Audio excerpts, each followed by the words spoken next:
I get kind of I'm super passionate about it because there's this, there, we solve the problem, right? I I had to test this on myself for, man, it was like 18 months, Yeah. right? Of just ordering stuff in and trying it and then waking up, with wine especially, I get what's called a cocktail headache, which is within 5 minutes to 3 hours. If you get a cocktail headache, you're super allergic to, or maybe not allergic, super sensitive, right, to wine. So I could tell right away. Um, and then there was this recipe that I had, and I tried it, and I woke up with no headache. Welcome back to PCOS Unfiltered. Before we dive in, I want to share a quick note about today's episode. We'll be discussing alcohol, alcohol-related symptoms, and a product designed to reduce certain compounds found in alcoholic beverages. If alcohol is a sensitive topic for you, please use your discretion while listening.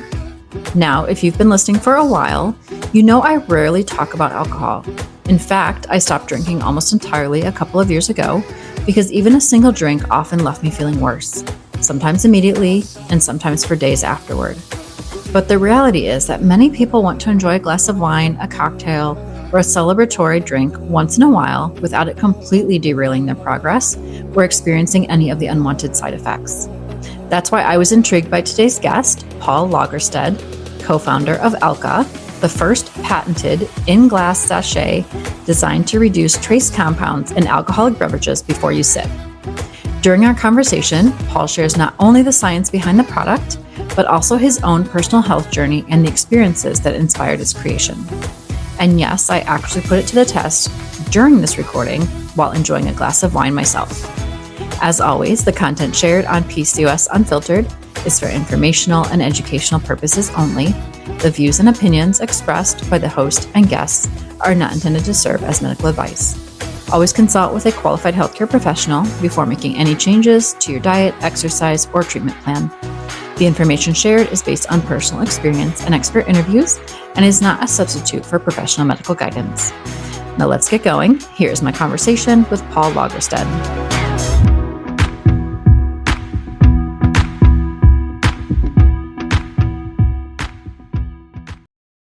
Hello and welcome back to PCOS Unfiltered. And welcome to Paul. This is going to be a fun one. Yeah, I'm super excited to get into this. So before we even start like kind of talking about it, I Let's am go. drinking Yep. actually on the podcast, and there's a reason. So if you're watching on the video, and you're noticing, if you're going to notice that I'm taking some sips, there's a reason why, and there's a reason why Paul is here. So he is the founder and creator of ALKAA. I'm going to drop one of these in and then let him kind of get started on where it came from and what it is. Sounds good. Let's get this party started, Lindsay. Yep, there we go. Set that timer for five Oh minutes, yeah. and then you're good to go. Yep. Yeah. Okay. Yeah, so tell us all the things. Tell us about Okay. it, where it came Let's from. do let's do origin story, Yeah. right? I think that's kind of the fun part is for decades I was a moderate drinker, always have been, but whenever I drank, I felt awful afterwards. And beer would hit me different than wine. Wine would hit me different than scotch. Scotch would hit me different than a margarita. It was I called it the alcohol tax, right? I drink, I'm going to pay for it. Right? Death and taxes. It was just a thing. Sarah and I were moving cross country, and we had been drinking some good wine uh, over the last couple years because well, I'll backtrack just a second. I thought it was cheap alcohol. Like growing up, we didn't have a lot of money. We were, it was a modest family. Um, I thought it was cheap wine that was giving me these crazy headaches. So I stopped drinking wine for years just because it just wasn't worth it. And then we had some friends that were in a different income bracket, right, than us, and they introduced us to really good wine. And the same thing was happening, right? We'd go over to their house, and I would start the evening with a couple ibuprofen, charcoal pills, um, aspirin, water, hydrate, maybe even caffeine, like anything to just kind of pre-game the headache that I knew that was going to be coming, right? Because they would pour a good wine and they would start with some champagne and then some white wine and then red wine. So it was a perfect storm of like, my head's going to be killing me. Mm-hmm. So jump to, we're moving across country. My wife, Sarah, and I, and our 18-year-old son, and our cat, and we're driving. We stopped for dinner. I think it was, excuse me, in Chicago. It was like a Texas Roadhouse, just a spot. And I had some wine with dinner, and woke up the next morning just with that pounding headache. And I was just mad. I actually got mad because I'm like, all I had was one glass of wine with food, with water, and now I have to drive all day, and I just don't feel good. That just kind of that clammy. It's hard to imagine that headache when you're sitting here without a headache, but you know the feeling. You wake up and you're just like, oh man. So I turned to Sarah and I was like, I'm gonna fix this problem. Like this is it. We're fixing it. So that kind of dives into my background as a diesel mechanic.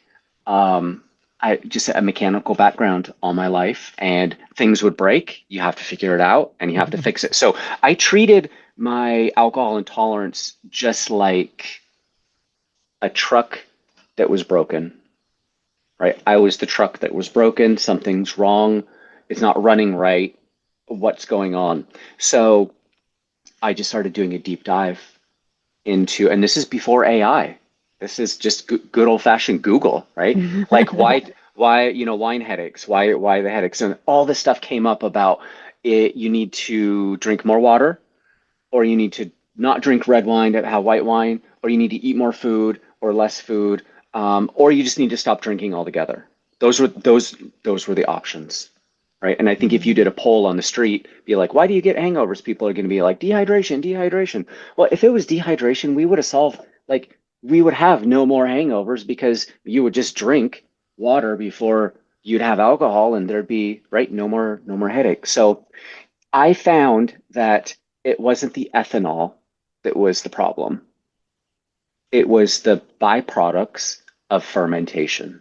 Now that sounds kind of nerdy and kind of scientific, but really it's a chemical problem. When the yeast eats the sugar and creates the alcohol, there's byproducts, and those byproducts are histamines and sulfites, tannins, phenethylamine, and acetaldehyde. And now I know what those are. Those are like daily words for me, but they're toxic byproducts of fermentation. And it only takes a grain of salt of acetaldehyde. That's a toxic level for a human.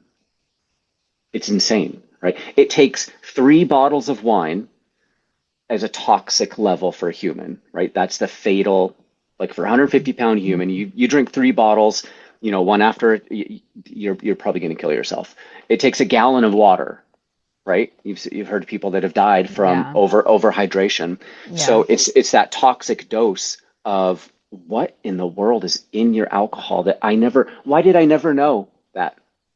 So that started the process of, okay, how do you get rid of, what's a histamine and how do you get rid of it? And then I just started ordering products from all over the world, different things, researching how, what's histamine? How do you get rid of it? What does it look like? So the ingredients in ALKAA, we've got some charcoal, some zeolite, some chitosan, like 3 really amazing natural adsorbent products that act more like a magnet than a sponge, right? And they go in, they need that 5 minutes, right? You need the time and you need some swirling because the wine filters through, and then the ingredients in there, they filter it, but it's like a chemical filter. It's not a sieve.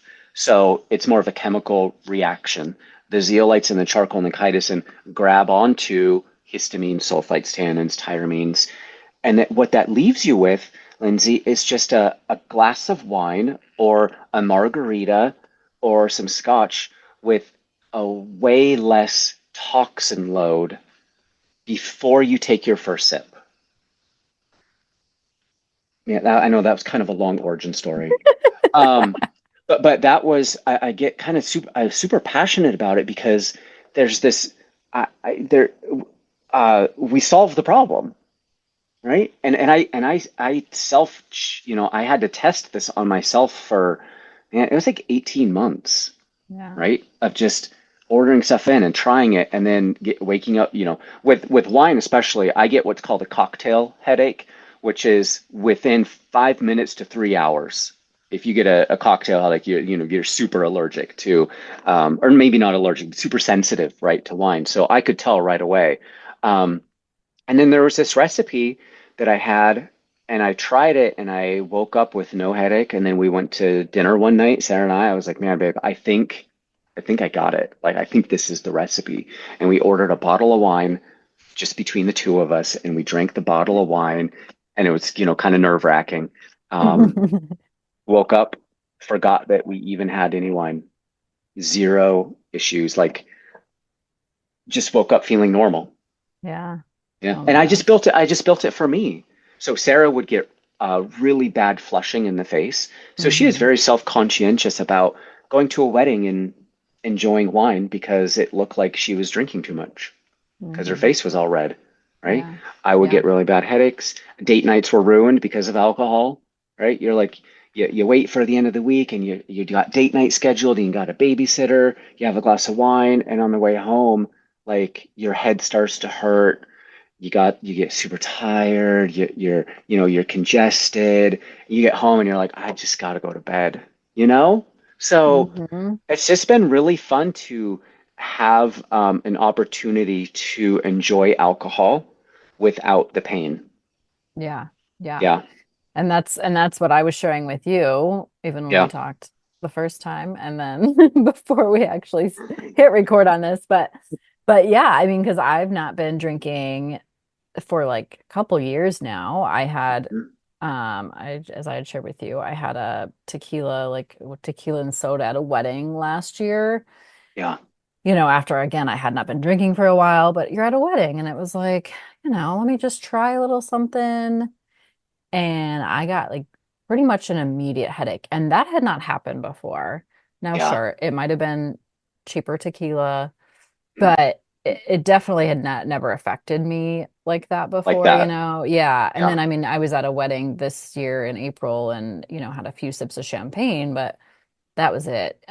yeah, Because I've kind of given up for that reason because I don't feel good. Sometimes it's right away, sometimes it's the next morning, and it's not like I'm partying hard. yeah, yeah, It's a drink or two, but my husband and I like to go to like a winery or something, and I'd like to be able to, enjoy a glass of wine or so, with him and that experience. And like you said, kind of the date night, yeah, experience sometimes. And yeah, so between when we first talked and yeah, today, I did try a margarita with one of them in it, and success, no headache, no man. feeling bad.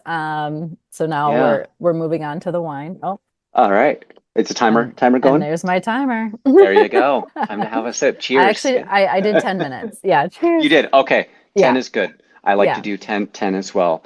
Um, it's so funny because alcohol is such a part of our life. And when I say that, I mean if you're in moderation, and most people are. They're just like, I don't want to give up drinking, but Hmm. I've pretty much given up drinking because I need to function the next day, Yeah. right? That's been my biggest thing. I mean, of course I did it in college, but I would always like kick myself, but you're in college, because you'd wake up the next day and like, oh, I gotta Oh, study and you right, and then yeah. you're in your 20s still and yeah, that was my biggest thing. Like also as to why I stopped because I'm like, I don't want to waste my day, and Yeah. there were last year I was training for a half marathon, so Yep. I'm like I really can't because I was running just pretty much every other day at least, so Yeah. I'm like I can't wake up the next day feeling awful and then try to run in the heat and all that stuff. So yeah, it's just like I guess I'm just done drinking. Yeah. Yeah. And that is why we're here. Yeah. And with PCOS, especially that there's in the research that I've done, the histamine is histamines and inflammation Yeah. is Yeah. huge. Now, obviously, PCOS isn't it, something I don't have, but but I do have Lyme disease and alpha gal syndrome, and hmm Lyme disease, which is fairly new for me, to a couple years. Um, Inflammation, Yeah. bad, and Yeah. inflammation ruins your life, man. hmm And It's it, insane. yeah. And I mean, I think it's at the basis of probably every disease when you really think about it, and Yep. a lot of times that's even from stress, right?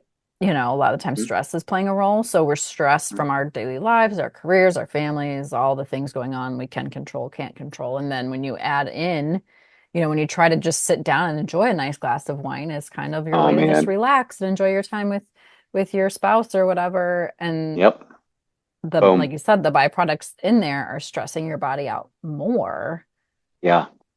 Yeah. And especially at the end of the day, because if you had a histamine high food and you hmm had stress on top of it, your body's just primed for as soon as you take a sip of alcohol, as soon as it hmm hits your gut, it triggers a histamine response, which is hmm inflammation.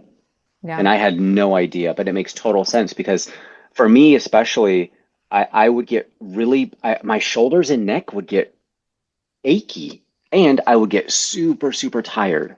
Like you go out to the bar with the guys on a Friday night, you have a beer, and I'm just like, oh my gosh, I feel like I need to take a nap. I'm so tired. Or you're at a hmm trade show. After the trade show, you go have a beer with the guys, and then you're going to go out to dinner.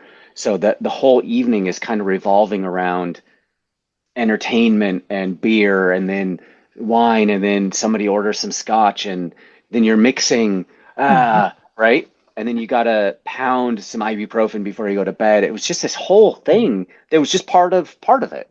Yeah. Yeah. And one thing, as I shared with you too, one of the biggest things is the social settings, right? Mm, Because like for me, since I've not been drinking, like I said, pretty much for a couple of years or so, and most people know, like most people in my inner circle know, but if we are out with anybody, if I yep, have either nothing in my hand or maybe a bottle of water in my hand, they like yep, think I'm not having a good time. They're like wondering what's exactly. wrong, Yeah, and you don't want to say like, oh, social pressure or anything like that. So my trick has become at least just a regular glass with like club soda or something and a lime in there, because then a lot of people think there's usually some gin and other, tonic yeah, or vodka yeah, or something. Yeah. something.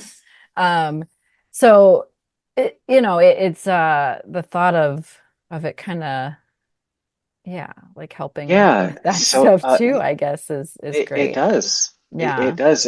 Alcohol is it's a funny um it's a funny not it affects you in so many different ways, right? Yeah. People who don't drink because of past issues or trauma because of hmm alcohol, people that have had zero issues with it, but now they hit a certain age and they're like, oh my gosh, one night it Yeah. just that was it, and then I can't drink. And like you said, Yeah. a couple years, right? Because it's Yeah. just not worth it. Exactly. Yeah. Exactly. And the Yeah. social setting is definitely a weird one because hmm if you're not drinking and everybody else is, or yeah, it's not judgy, but Yeah. it kind of is, right? Yeah. Yeah. And it's Yeah, like it's like almost them asking me is making me not have a good time when I'm like completely fine with not drinking and still being around, others yeah, that are. But yeah. then the like constant concern or asking me if I'm having a good time almost like kind of dampens the D mood, d and Does it's it look like like I'm not having a good time? exactly like I can Right? still have a good time and not drink.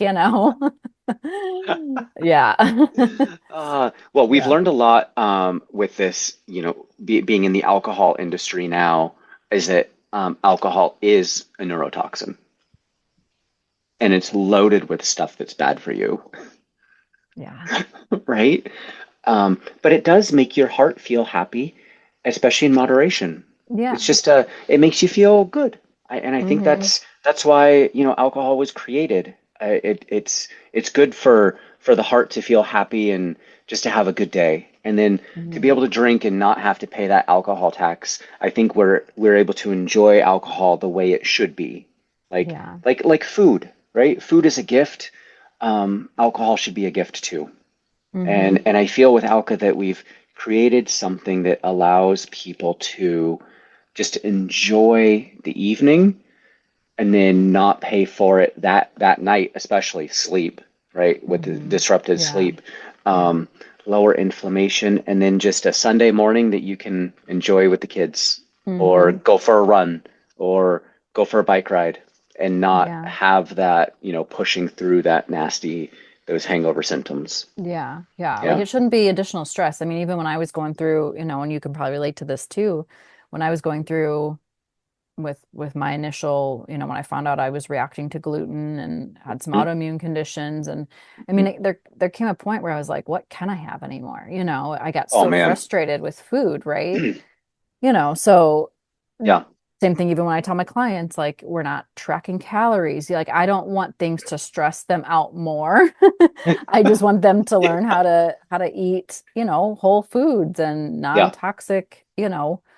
foods to the best we can. And that can be drinking too, because yeah, we don't want to Totally. stress ourselves out even more by with what's in it and with thinking too much about what's the effect going to be of it and everything else.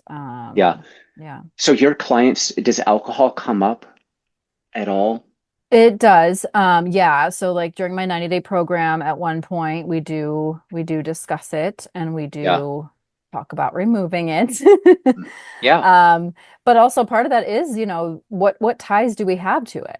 Like kind of doing some of that deeper inner work. If does somebody really have a deeper tie to it, or is there trauma around, alcohol, or is it just a fact of they want to be able to enjoy, a Yeah. glass of wine here and there? Um, but we do at one point remove it because I want them to actually feel how how they need to feel without it, Mhm. without all the excess. Plus, by that point, we've also removed other things Yeah. as Yeah, well, it's good to start but at the easy stuff, and then I hmm th I think caffeine for a lot of people is a big one to yes. remove. And alcohol is another Hmm one. Yeah, yes, that's a tough one. it is. Yeah. Yeah. And it doesn't mean it's forever. Like that's the thing too. When I've talked about my program before, we remove stuff, we remove categories of food. It's all systematic, Mhm. but it doesn't mean it's forever. It's just that then you can decide at some point When how to add. and when, yeah, how often and Mhm. how you want to bring that stuff back and decide how you feel on that. And sometimes it means raising the standard too. So maybe you say, okay, I'm only going to drink when I have the alcohol available, Yeah. or when it's a higher end, wine or liquor or whatever it Mhm. might be, or I'm only going to do it on holidays or whatever it might be Yeah. instead of, Yeah. Yeah. instead of, I yeah, like that. yeah. And that takes a lot of discipline, It right? But when does. your body does not react well to whether it's alcohol or gluten or anything that has it, that triggers that histamine response, it takes a mental mindset to get into Hmm that space of I'm Yeah. not going to do it. And even if you have immediate reactions, that food can be such a trigger. It's so powerful, right? Yeah. That you just, especially when you're stressed, because I was like, I'm going to eat when I'm happy. I'm going to eat when I'm stressed. I'm going to eat when I'm sad. I'm going to eat, right? Yeah. Yeah. Yep. And then I started doing, more research and then being more mindful. And I think with the drinking, it's the same. Sarah and I are talking about just mindful drinking. Um, Exactly. and just a, you need that mindfulness, and it helps to know why it's happening, right? hmm Like with people that have all these issues and then they find out they have PCOS, they're like, oh, God, finally, I figured it out, right? So you take them, then you add the mindfulness to it of like, okay, I'm going to cut gluten out. I'm going to cut my sugar. I'm going to cut my alcohol. I'm going to cut my caffeine. I'm going to cut my histamine load. Then you start seeing the benefits of it, right? Clarity. Yeah. You can function better. You can handle stress better. And then you can start adding stuff in, maybe, right? Exactly. Or if Yeah. you do and it doesn't work, well, then you've gone without, and so you know, and you can do it. It's like fasting, Yeah. right? Like Yeah. like if you've never fasted, it's a really interesting thing to do because after the hunger pains go away, you have this mental clarity that you're like, oh my gosh, this is Yeah. amazing, right? Yeah. Yeah. Yeah. And it doesn't happen overnight, for people. Like that's what I want people to No. understand too, because like for Yeah. me, it was very easy for me, but I've learned, the more I talk to women, the more I work with women, it's Mm. not that easy. And so it might be a period of time where we can give up stuff like that, but then sometimes we go back to it, for whatever reason. And that's why I Yeah. encourage people to do some of that inner work and inner reflection Yeah. to see why, and maybe Yeah. subtract some patterns, like were you stressed that day? Did something else happen emotionally that set you off Yeah. that's your comfort, right? Even though Yeah. you know how it's going to make you feel, Yeah. that's your Exactly. comfort. And your mind is like, okay, you can do this, like it's fine, even though you know how it's going to make you feel. Yeah. Yeah. Yeah. When you can lock into your own feelings and well-being, that's really powerful. But Hmm. you're right, it takes a long time, or it takes Yeah. something drastic to happen, and then you're True. forced to do it. And then once you're forced to do it, then you start learning really quick Hmm. what works and what doesn't work. Yeah.